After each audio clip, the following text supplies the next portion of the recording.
Hello Rock Soliders, and welcome to your Rock Solid session. Today we're going to talk about the Good Shepherd. And this is sort of a follow-on from our Psalm 23 session, which you might remember back when we were still meeting together in person. But what is a good shepherd? What makes a shepherd good? Heck, why do we even need a shepherd? Well, we're going to discuss that together. Our text is from John 10 verses 1 to 15, and we'll read that together in a little while. Welcome, it's lovely to have you with me. Let's have a read. So, what's precious to you? We know what's precious to Gollum. What's precious to you? What do you feel most? What would you be lost if you didn't have? Perhaps it's your mobile phone. Perhaps it's your games console. Perhaps it's perhaps it's money. Here are some of the things that the world thinks are precious. The bike may be relevant. I don't know. Perhaps pictures of your friends. Your home might be precious to you. Your car, or possibly your parents' car, or possibly your parents to drive your car, or possibly your parents to drive you in your parents' car. Documents, not so very important right now, incredibly important in other times and parts of the world. Jewellery, money, mobile phones, bike, who knows. So, what is precious to you? How can you protect what is precious to you? Oh, sorry, I was meant to ask, why is it precious? Why are these things important to you? Why are pictures of your friends so valuable to you? Why is your mobile phone so valuable to you? How can you protect these things? Here are some ideas. You can hide it. Fit an immobilizer to a car. You can put money in the bank. You can put stuff in a sock under your mattress, in a case in a garage, and you can insure things. What's hidden behind my head there is a filing cabinet. Those are some suggestions. Here are some more. You can keep it with you at all times. Never let it go. That's what most people do with their phone. You can put it in a cupboard, you can set an alarm, you can bury it, you can put it in a cardboard box, you could put it in a damp basement. I would love a basement. It's one of those things I've always wanted. I would have a cinema room in mine. Another story. Or perhaps you'd want to put it in a safe. All of these things are possible ways that you could protect the things that are precious to you. Well, but do any of these things actually protect completely? Do any of these things guarantee protection of these things? No, not really. Today we're going to explore the safeguarding of something far more valuable. That is, ourselves. By the ultimate protector. By the way, what I mean by ourselves is not our bodies or our physical presence. I'm talking about ourselves, the part of us that makes us us. I seem to be saying us too much. Us. So, the book says, many people think that following Jesus takes the fun out of life. That's not true. Jesus didn't come to steal from us. He's not a thief. He came to give us life, to make life better, to look after us, and to enable us to live more fulfilled lives, full of purpose and hope. Jesus is like a shepherd, not a thief. He wants what is best for you. He's not out to spoil your fun. I'm going to read to you now, John 10, 1 to 15. I'm reading from the NIV. I've got a few pictures those pictures will be related and will contain the verse. They'll possibly from different versions of the Bible, different translations. So here we go. Very truly I tell you, Pharisees, anyone who does not enter the sheepfold by the gate, but climbs in by some other way, is a thief and a robber. The one who enters by the gate is the shepherd of the sheep. The gatekeeper opens the gate for him, and the sheep listen to his voice. He calls his own sheep by name and leads them out. When he has brought out all his own, he goes on ahead of them, and his sheep follow him, because they know his voice. But they will never follow a stranger. In fact, they will run away from him, because they do not recognize a stranger's voice. Jesus used this figure of speech, but the Pharisees did not understand what he was telling them. Therefore, Jesus said again, very truly I tell you, I am the gate for the sheep. All who have come before me are thieves and robbers, but the sheep have not listened to them. I am the gate. Whoever enters through me will be saved. They will come in and go out and find pasture. The thief comes only to steal and kill and destroy. I have come that they may have life and have it to the full. I am the good shepherd. The good shepherd lays down his life for the sheep. The hired hand is not the shepherd and does not own the sheep. So when he sees the wolf coming, he abandons the sheep and runs away. Then the wolf attacks the flock and scatters it. The man runs away because he is a hired hand and cares nothing for the sheep. I am the good shepherd. I know my sheep, and my sheep know me. Just as the Father knows me, and I know the Father, and I lay down my life for the sheep. There's some deep stuff there. There's some beautiful imagery there. And there's two I am statements. What am I talking about? Yeah, I am statements. Let me tell you more about that. Because context is king. There's no point in reading a passage out of context and expecting to understand it. We've got to understand things about it. So it's coming from John's Gospel.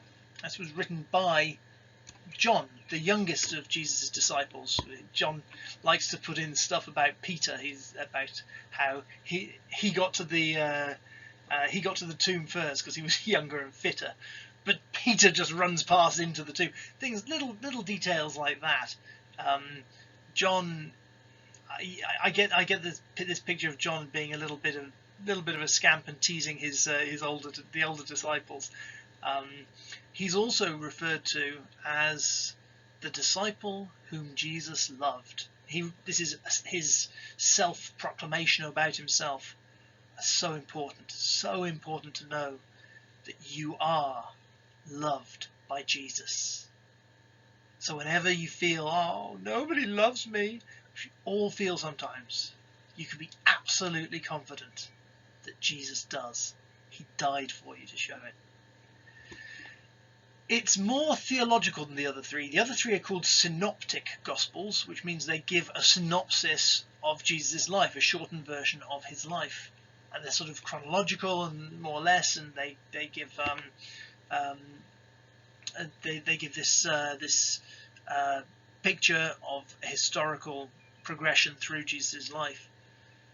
John is slightly different. It's more theological, but it's arranged thematically, which means it's arranged into themes, and each of these themes is typified by something which I'll talk about in a moment. And there are two purposes. John 20:31 gives two purposes for John's Gospel. I quote, "But these are written that you may believe that Jesus is the Messiah, the Son of God, and that by believing you may have life in his name.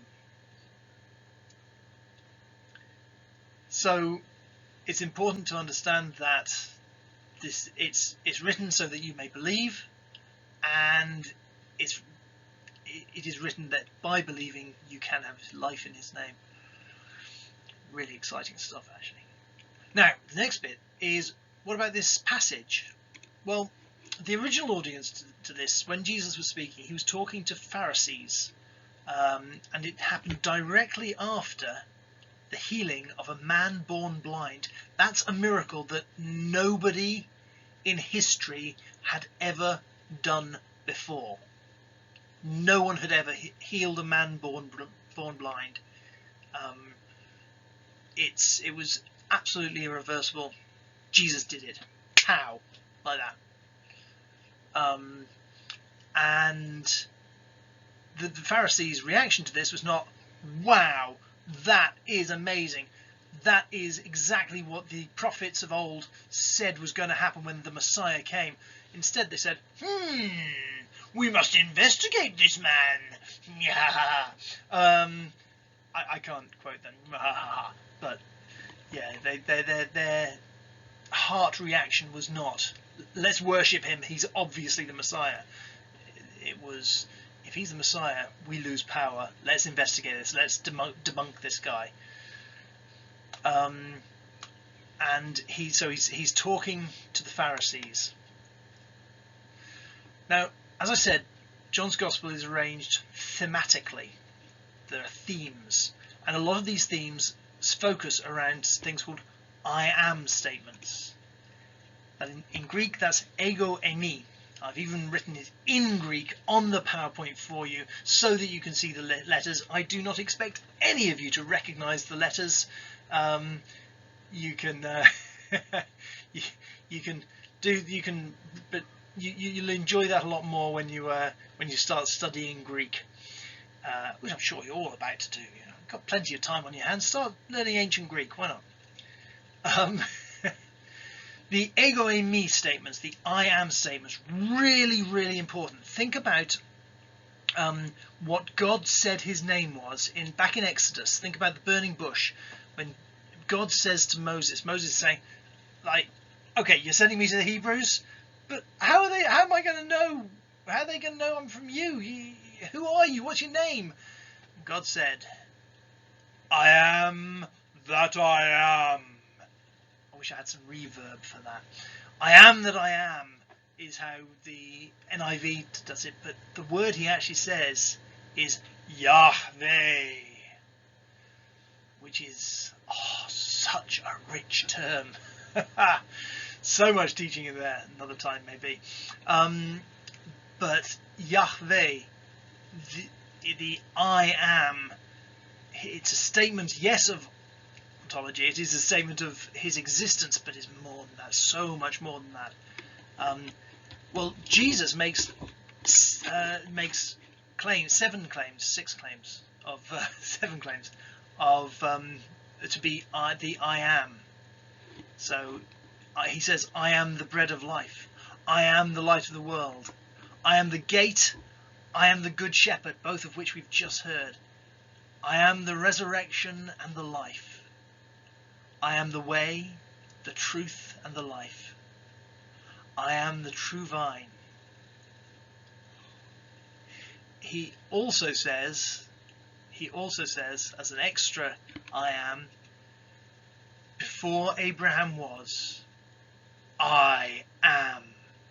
So either Jesus is really bad at grammar, or he's making a bigger point here. See, each of these I am statements reveal a different aspect of Jesus, but all of them point to him as God and Messiah. So he's really saying here to the Pharisees, if you listen, I am the good shepherd. Who is the good shepherd in Old Testament theology? It's God.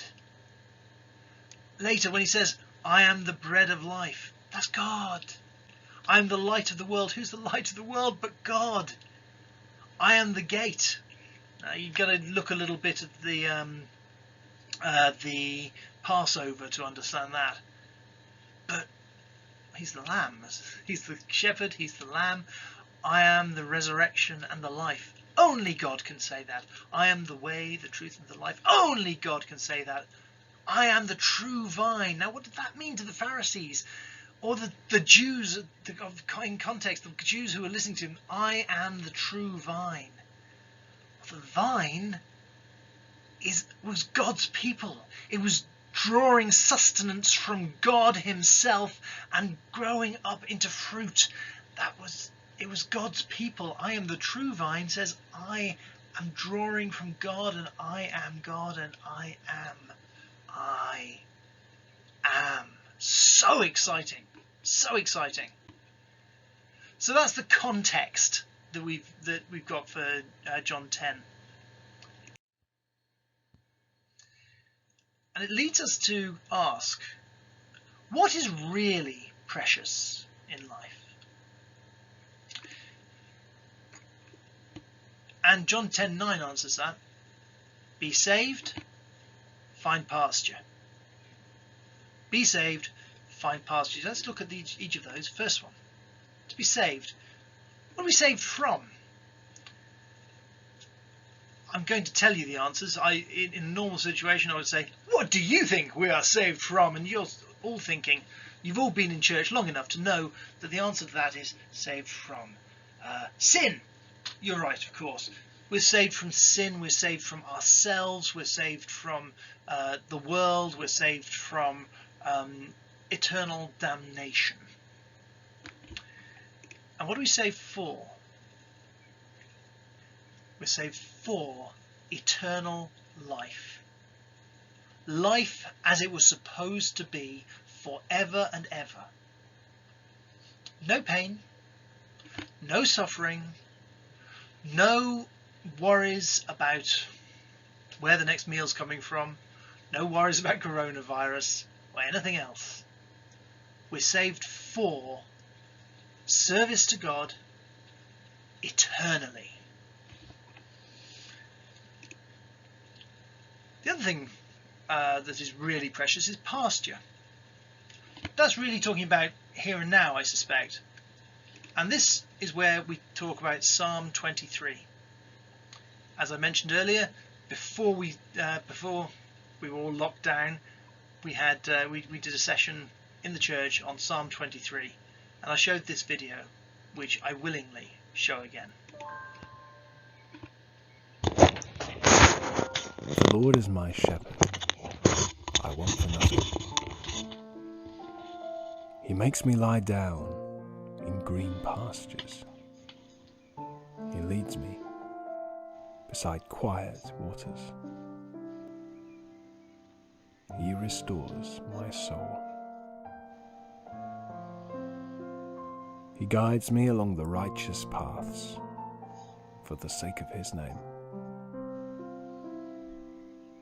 And even though I walk through the valley of the shadow of death, I will fear no evil, for you are with me.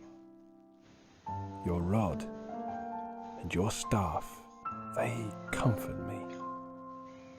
You prepare a table before me in the presence of my enemies. You anoint my head with oil. My cup overflows. Surely your goodness and kindness will follow me all the days of my life, and I will dwell in the house of the Lord forever.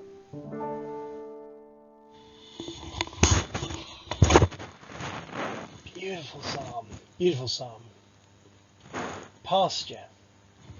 We're talking about provision. We're talking about comfort. We're talking about eternity. I will dwell in the house of the Lord forever. Doesn't mean for all time. It means in a time outside time. So, don't try too hard to grasp that yet. It's very, very difficult to grasp. I don't fully understand it myself, but it's beautiful.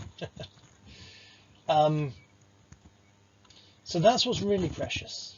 That's what's really going on here. Now, before we go on, I would like you to think about your parents. Perhaps you have very strict parents. I have a daughter, as you know, who unfortunately has a very strict father. Sometimes I'm a little bit unfair, but I am quite strict towards her because I love her, which she doesn't always see. Let's have a think about these. She probably thinks I'm out to spoil her fun. I'm thinking I want what's best for her. So here are some things that I most definitely have said to Flojo. If you eat that chocolate, you won't be able to eat your dinner. Where would you put that statement on the scale? Out to spoil my fun, wanting what's best for me. Flojo, I can tell you, would put that right down at 1. Right down at 1. Because, yes, she wants to eat the chocolate. It is the chocolate that she's interested in. I want her to have good nutrition, a good balanced diet. I don't want her not to eat chocolate. I like chocolate. I would be a terrible hypocrite if I didn't want her to eat chocolate. But I want her to have the nutritious dinner which I've prepared for her. Make sure you're home by 9 p.m. I've never said that to Flojo. But I suspect I will when I send her out on her own. I will say things like, make sure you're home by 9 p.m. because after dark, the world becomes a scarier place. She will probably think I'm out to spoil her fun, because it's fun being out late. It's fun going to parties with friends. But I've been around a bit.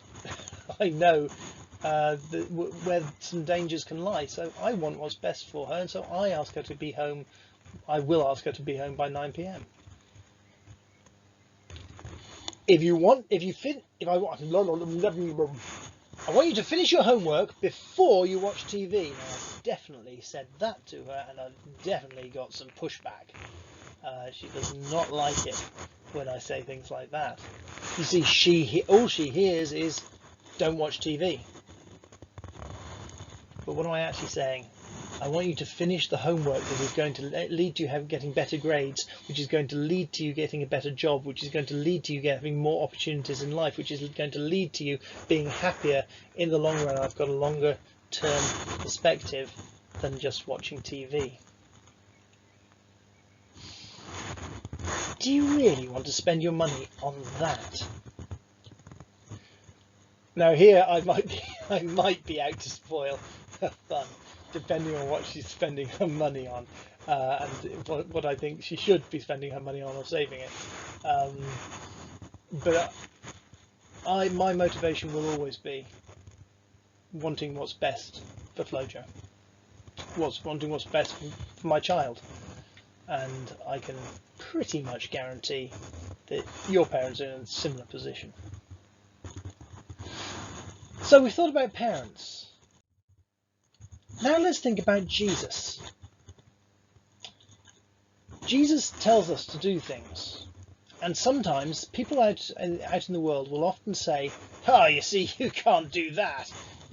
Your God just wants to ruin your fun. He doesn't want you to have fun and enjoy yourself."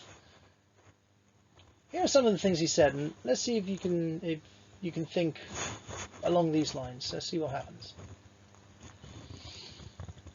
Love your enemies. Pray for those who hurt you. It's fun to feel vindictive feelings. It's fun to picture those people who hurt you getting hurt. It's fun. But is it good? Will it actually benefit you in any way? Will it benefit anyone in any way? Imagine a society that was based on this. on praying for those who hurt you, loving your enemies, not loving your friends. We all love our friends. We all love our friends. That's just part and parcel of life. But what about if we learned to love our enemies? I suggest that would be a very different world from the one we live in, and a much, much better one. Don't take revenge. Again, sometimes when you've genuinely been hurt, you've genuinely been damaged, thinking about revenge can really, really be fun and enjoyable. It will only be destructive. It will never build anything good. Thinking about it won't help you. It will just make everything worse. Taking the revenge will just escalate it. There are villages in the Middle East where one man killed another man, and therefore this man's family demand that man's family, demand that man to be killed, and then this man's family wants to kill the other, and it goes back and forth, and whole societies are decimated by this ridiculous blood feud. And there are villages like that that have been absolutely torn apart by by revenge. It doesn't do any good. It doesn't do any good at all. Don't have lustful thoughts. Once again, lustful thoughts are fun. They're damaging. They're damaging. They don't do any good. They don't contribute anything good to your life. It is you're simply coveting. Well, there's a reason that the Ten Commandments say don't covet, because it doesn't do you any good. It doesn't do society any good. It only brings about bad things. Jesus says, focus on storing up treasures in heaven, not material possessions. Again, there's a natural impulse, isn't there, to want to store up material possessions, to build big barns, so to speak, and to have nice safety nets of bank accounts. But if that is our focus, there's nothing wrong with being rich. It's okay to be rich. It's okay to be poor. There's nothing wrong with that. It's all about what's going on in your heart. If your heart is focused on getting rich, staying rich, getting more stuff, getting all this material stuff, the one who has the most toys wins, then you're not focusing on heaven. C.S. Lewis once wrote, aim at heaven. I look up here because I've got it actually written on my wall. Aim at heaven and you'll get earth thrown in. Aim at earth, you will get neither. Every time, Jesus wants what is best for you. Best for you is long term, not just short term. Now, I'd like you to close your eyes, because we're going to do a reflection exercise. So I'm going to read a scenario to you.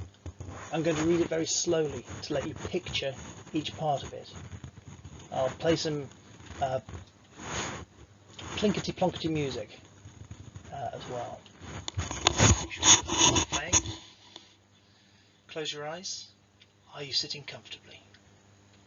Then I'll begin.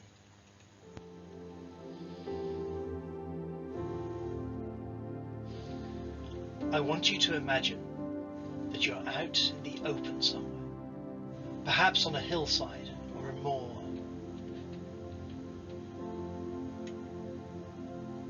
The wind is gently blowing across your face, and a light drizzle is falling. It's quite lonely, and there is no sound other than the wind.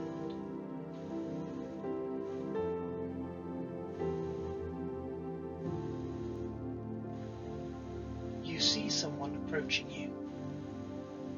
He calls you by your name. He knows you. As he gets closer, you see the smiling face of Jesus.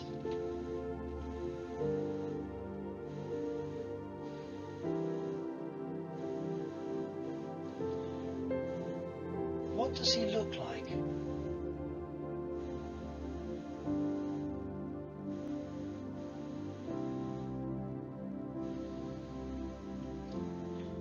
He asks you to follow him. His voice is kind and reassuring. So you do as he asks. You follow him along a well-worn path, and you start to feel anxious. Ahead of you, you can see the things that trouble you.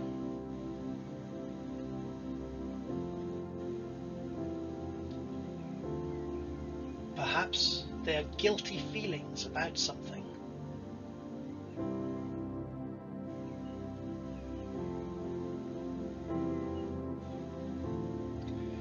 They seem to be forming a barrier in front of you, like a thorny hedge.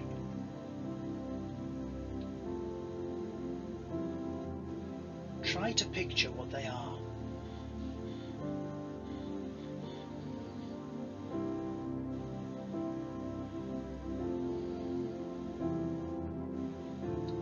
You hesitate, but Jesus turns to you. It's okay, he says. I'm walking ahead of you. Follow me. I'll deal with them.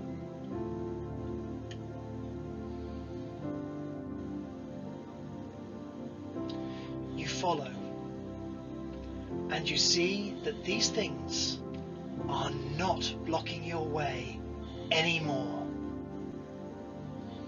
They are still there, but they are no longer a threat to you. You continue to follow Jesus.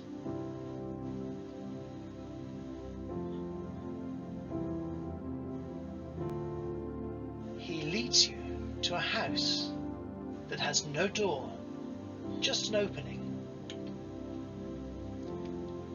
Come in, he says. You'll be safe. I will be the door to your home. You can come in and go out as you please, but I will always be here with you if you want.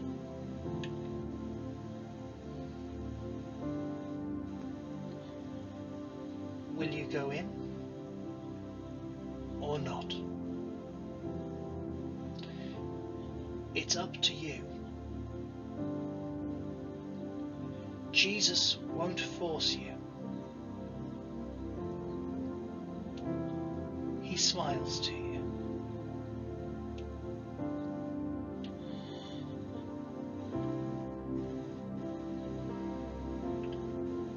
What do you want to say to him? He wants to listen.